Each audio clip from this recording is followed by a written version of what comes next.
in September 1996, I was taking a friend to go see a channeler, and I really didn't want to go because I just had an astrology reading the night before, so I was pretty full of information from Spirit. But indeed, I said yes, I would take this wonderful friend, and we indeed went off to see Catherine Gregg, who channels Desi. I wasn't quite prepared for the experience, I have to say, because I was really tired from doing the other. But I went anyway, and I didn't know what questions to ask, so I asked for what the name of my spirit guide is and other wonderful things. And then I finally said the killing question, or the question that caused me to change my entire life. What am I here to do? And she said healing and teaching. And I'm going, well, that doesn't fit into my AT&T world of being a systems analyst. And and then she went on to say, you need to follow your intuition, check out different healing modalities and see which one attracts you, and do the healing on your friends, and then let them tell you what they experience, and then you have the harder part of believing it. And that would be true. So I went, and first one I went to was therapeutic touch, and it felt really esoteric because you fluff the aura, and it just felt weird. And they paired us up and they skipped me for my power, and I didn't know whether that was a good or bad thing, and it was a good thing, I guess, because I didn't know how powerful I was.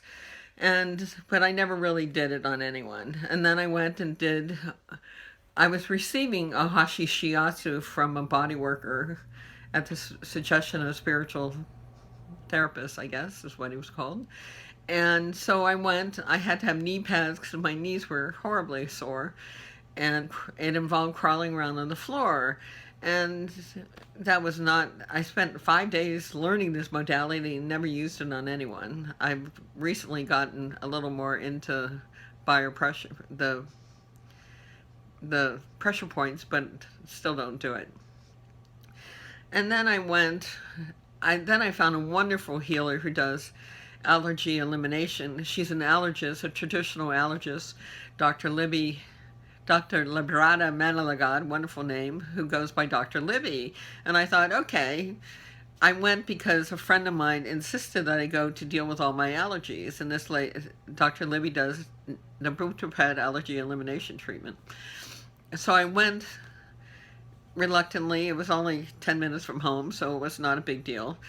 And I walked in and immediately felt connected to Dr. Libby, and we became friends and went on vacations together. It was really fun.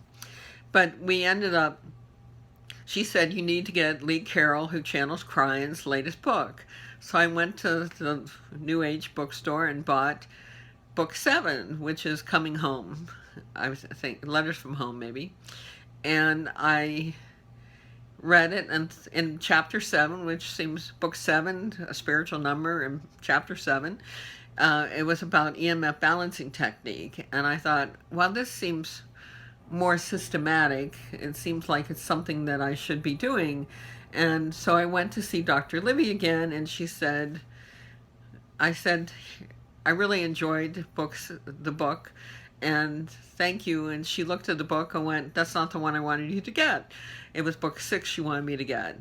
And I was intrigued about how she would react when she read the book, whether she would jump at the opportunity that we should go both learn EMF balancing. And she did. It happened that I already had planned to move to Southern California to live in Idlewild, a mountainous community outside Palm Springs. And so we scheduled interesting, I couldn't sell my home until I scheduled the session to receive the training. And as soon as I scheduled it, my house sold.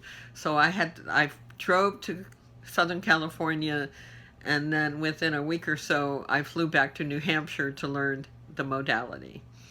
And my life changed.